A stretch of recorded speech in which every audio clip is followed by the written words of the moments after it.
They just can't make a good Catwoman, can they? Alright, meow, where were we? I'm sorry, are you saying meow? Am I saying meow? I could have sworn you said meow. Do I look like a cat to you, boy?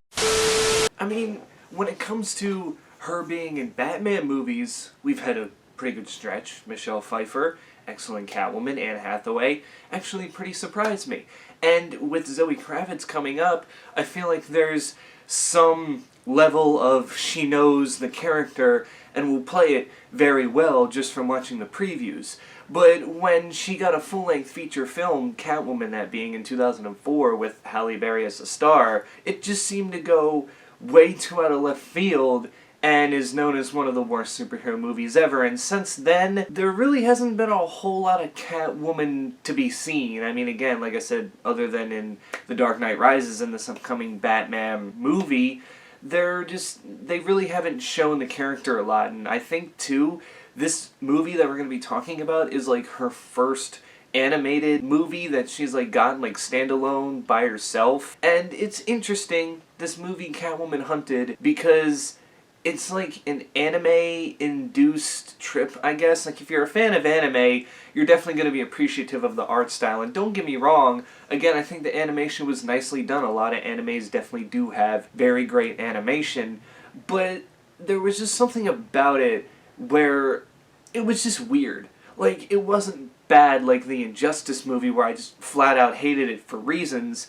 And to me, I think that, yeah, this is definitely better than the live-action Halle Berry movie that we got 18 years ago already. But it still falls flat, and it shows that DC isn't really sure what to do with Catwoman when she's not around Batman. They're batting zero when they try to figure that out. Like, I get it. You don't want to involve Batman every time Catwoman's involved, but it seems like the only time you can get it right is when Batman is by her side in some way. And with this one, it's not Batman that is by her side, but Batwoman. That's right.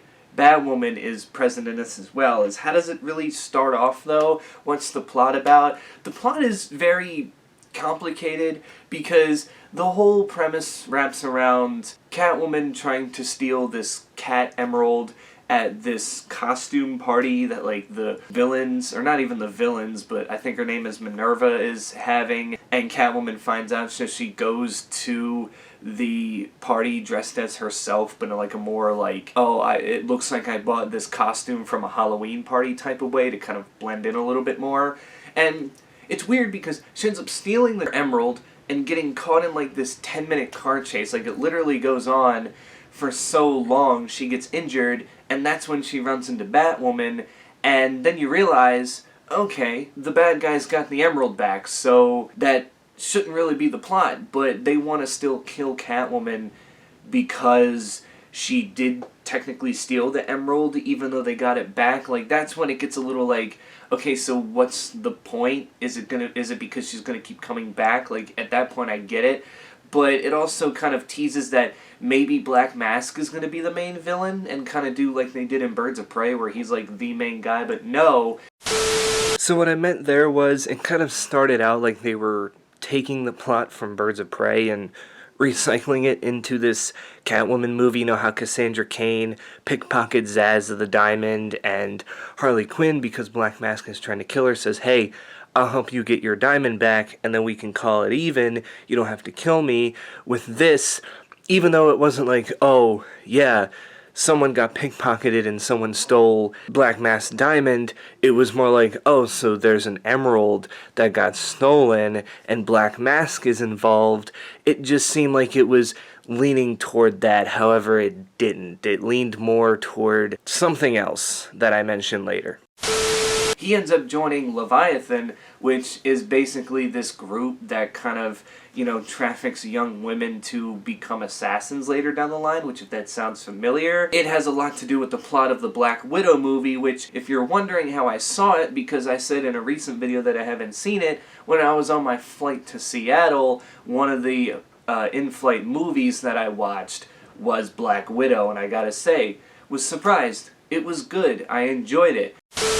So, blah blah blah, yada yada yada. Batwoman shows up, and it turns out that Batwoman kind of did sabotage Catwoman's heist because she let the bad guys take the emerald back, so that way she can kind of like blackmail Selina into joining their plan to get this emerald back and safe from, this whole Leviathan thing. And they kind of bribe her in a way like, if you do this, then all the charges against you will be dropped. It's basically like the Suicide Squad at that point, except they're only recruiting Selina. They tell her, hey, if you help us do this mission, could be dangerous, then all the charges against you will be dropped, whereas if you don't, then you'll just be rotting in prison for years and years, and you probably won't ever get out. So she abides, she goes with it, and now she is basically not necessarily under their control, like they don't put a chip in her or anything, but they're basically planning to trust her with this whole situation despite her not being a real trustworthy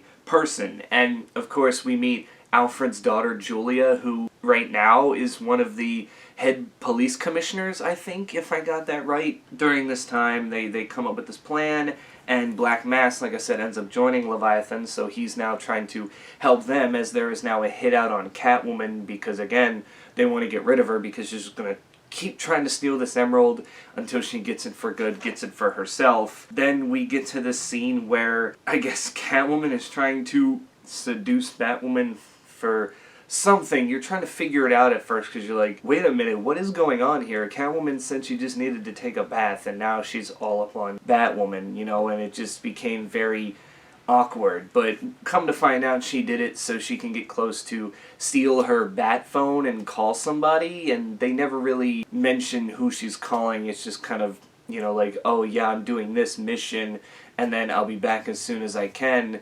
and whatnot, and that's really all we get of that. Then the first part of the mission commences. They find the building that Leviathan is at, but they end up running into the League of Shadows assassin named Cheshire, who Selina ends up fighting, and then Nosferatu, who's like this vampire woman, comes in and starts, fighting as well. She mainly fights Batwoman, and one thing that I saw in the movie that they never really go back to is that Nosferatu bites Batwoman. I don't know if Batwoman is like immune to that stuff because she kind of has the Wayne technology and whatever, but she kind of gets bitten and then it's never mentioned again throughout the whole thing. Like, you think it would be mentioned at some point, but no. Or maybe her suit, it just went through the suit and not her skin. Again, they kind of just gloss over that like it was nothing. It was very, very weird to me, but that's just like a minor thing. And during this time too, they end up crashing through the glass, and then they're trying to just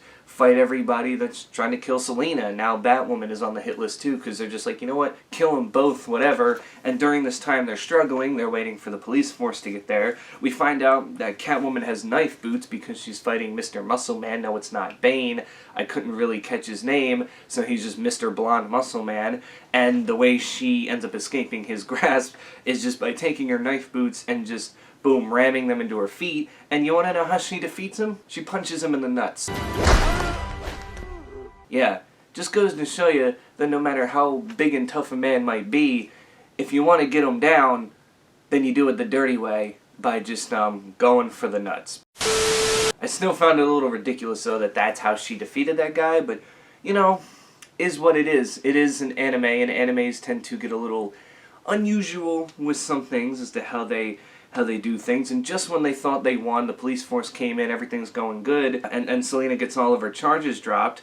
We then see her in Paris, and it turns out that she's still under attack by the League of Ninja Assassins, and at this point, they're finding out that maybe it's not Minerva who's the leader of this Leviathan, it's Talia al Ghul. Obviously. So they're fighting, they destroy these ninjas. During this whole debacle, Catwoman and Batwoman are actually having a competition of the 52 ninjas who can kill more, and Catwoman supposedly won 27-25, however Batwoman's like, well, your cat, Isis, yes, her cat's name Isis, it has nothing to do with the terrorist group. I think it's something to do with like the ancient Egyptian, the whole, that like how Catwoman became the chosen one with this ancient Egyptian cat, gained her powers, all this kind of stuff. That's why it's named Isis. Oh my God, who the hell cares? Batwoman was like, your cat killed 2 of them, so I don't know if that should go towards your kill count, but obviously Catwoman was like, oh, it's my cat, so technically it is my kill count because my cat is my sidekick, you know, kind of like Peacemaker having the eagle as a sidekick. It's like if that eagle kills people, then that goes towards Peacemaker's kill count because, you know, it just does.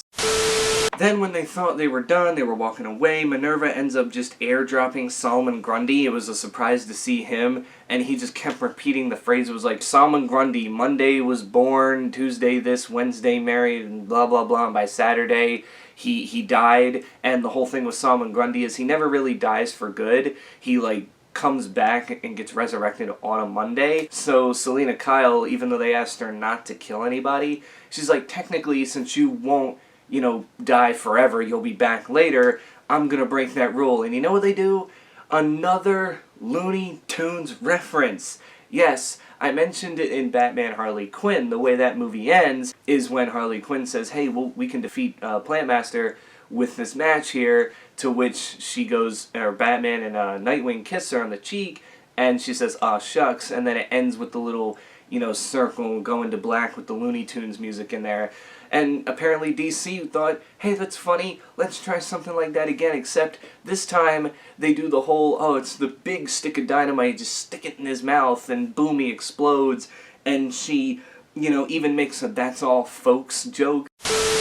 Oh my god, DC, I mean, Warner Brothers does have Looney Tunes, and DC, so it makes sense, but like, do we really need these continuous Looney Tunes jokes in these animated films? I don't know, because this is PG-13, this isn't necessarily geared toward children. There's still some things in this movie that I would say are not kid-friendly, and yet they just throw that in there for some reason or another, I guess to make Catwoman look a little bit more witty and funny, kind of give her that, you know, more anti-hero side of like Deadpool, where she's gonna say shit, she's gonna be smart, and just not give a crap when stuff like that happens. Like, I don't know. Like, I went like this when they made that joke. I was like laughing, but I was laughing at how stupid it was more than just how funny it was in itself. Then we find out Minerva is actually the Cheetah, you know, the villain in the second Wonder Woman movie, Wonder Woman 1984, and her and Catwoman get in this big fight. Catwoman gets hurt, and then there's this 10-minute chase scene that happens as Cheetah's trying to get to Catwoman, while Catwoman's just trying to, you know, hide and stall and get to this big crane because she has this plan, and she eventually gets there, and during the time where she is strangling Cheetah, thinking, oh, that's how Cheetah's gonna die, then lightning strikes, they fall off of the crane, but Batwoman, who seemingly got knocked out and then is just like, oh, I'm gonna come in now and save the day, actually saves Catwoman from falling. However, Minerva ends up falling right onto these spikes, getting impaled, and the impression there is supposed to be, oh, she's probably dead. Any human being falls from that distance, or even any just cheetah-like creature falls from that height and gets impaled, they're not surviving that. But apparently at the end, not only do they take in Solomon Grundy's still incomplete body, as his still growing back, because again he does resurrect himself, but then we see Cheetah getting wheeled off with bandages over her stomach, like that's going to help him. Like, really? Cheetah's not dead? She got impaled by like 20 different things, and you just, like, again, it still was very, very confusing to me, and just made me go, what is it? Like, I don't recall Cheetah having these, like, powers like Wolverine or Deadpool or something where she, like, heals. I thought she was just dead. I thought, oh yeah, she's a human cheetah. Her powers is she's a cheetah, and that's that. She's, other than that, you know, you stab her, you cut her head off, she's gonna die, but apparently not in this case. And we then obviously find out why Catwoman was so into just defeating Leviathan in the first place, and apparently they tried to, or she found out somehow that they were trafficking the girls to become these assassins under their control, and she just wanted to put an end to that. And then as she's leaving, you see Julia come in and say, oh, the emerald's gone, yada yada yada yada yada, blah blah blah, and then you realize, oh, Selina took it, and now she's off on a boat in international waters, and she's kind of in hiding, and of course she had the emerald, and for the most part it just kind of ends there. Like, that's basically where we're left off here. It's a weird movie, all over the place. You get lost as to what the plot really is, and there's just a lot of things that go on. There's more than once that they mention a cat fight joke, like when she's fighting Cheshire or Cheetah. She's like, I guess this is a cat fight, and I'm just like, stop recycling jokes. They like do it so often, especially in the animated movies, where by like the second or third time they mention it, it's just not funny anymore. Like the first time you're like, oh, that's funny. Like I remember in Batman Ninja, Catwoman and Harley Quinn are fighting each other. Catwoman I think she like whipped Harley Quinn's hand, and she says, Time for some girl-on-girl action. Take your medicine, kitty kitty, and say goodnight. Holy Jesus. What is that? What the fuck is that? that was funny. It was the only time they said it, and it was funny because it was a one and done thing, and you're just like, you know, that worked there. But when you're using the same joke over and over and over again, it's just like, alright, it was funny the first time, but now you're just kind of beating a dead horse here. Like, it just, I don't know. Again, I like the direction they were taking it, and the fact that it was DC canon, whereas the live-action movie that came out a while ago didn't even feel like it. And two, I will say, shout out to Elizabeth Giles, who does the voice of Catwoman. I think she does a terrific job at it. There was no problems there. I mean, you know, many people just know her from Victorious, but she's done other things, including voice acting, and I think that she, again, did a great job with this. I'm not going to sit here and bash her and say, oh, Catwoman, the character in this movie, was bad in general. They knew what they wanted to do with her attitude-wise, and Elizabeth Giles really painted that picture. But the rest of it is just this all over the place, just like, what the hell am I watching? What the hell is the plot? And I feel like with a lot of female-led superhero movies, that's been the main problem with all of them. It's not that I'm saying that I dislike every female-led superhero movie that I've seen. That's not true. It's just, it seems like when they try to write a solo movie for these comic characters that are, you know, female, they just struggle to find out, what are we gonna do? And what should the plot be? And then they just do this like thing that is just like completely out of left field and you're not expecting, when they could have just done the obvious. I get maybe doing the obvious might not be the best thing in the world sometimes, but for the most part it's probably the right thing to do, because when you're doing something like this with Catwoman, you're just, you know, it just doesn't work. You're mixing a bunch of your things in together, where again, I felt like when they like blackmailed her and whatnot and said that they weren't going to arrest her, it felt like Suicide Squad to me. I was like, this is just the exact same thing Suicide Squad does. Why is it being done here? It's been done plenty of times. We don't need to see it again, but at the same point in time, Catwoman's not necessarily a hero. She's an anti-hero, so technically she is still a bad guy in some sorts, so when she works with the good guys, I guess they gotta lay down some ground rules as to what she can and can't do, so that way the mission gets complete in some way. But yeah, it's just confusing and all over the place, I think, is my main concern with this movie. The animation was cool. The fight scenes could have been better. I feel like the fight scenes were very cliche in some areas. And overall, the plot was just, at first you're like, oh, okay, she steals the emerald, they're trying to get it back from her. Wait, no, they got it back, so then what's the problem here? And then it just kind of jumps from there, and it loses you halfway through the film, basically. But it is short, so I guess that's also a good thing, because even though you get lost halfway through, by that time, the movie's almost over, so you're just willing to sit and finish the last, like, half hour or so that's left, just to see how it ends, and to see if you can get an understanding as to actually what's going on. But yeah, this one, I would recommend you give it a watch, because there might be some people who understand it better, and especially for the anime lovers, you might appreciate, like I said, the art and the animation that comes from it, but that's really about it. So yeah, if you have seen this, you can tell me in the comments below, what do you think? And until then, stay safe out there, wear your mask, get vaccinated, and I will catch you all in the next one. And it's such a large tub. Holy moly.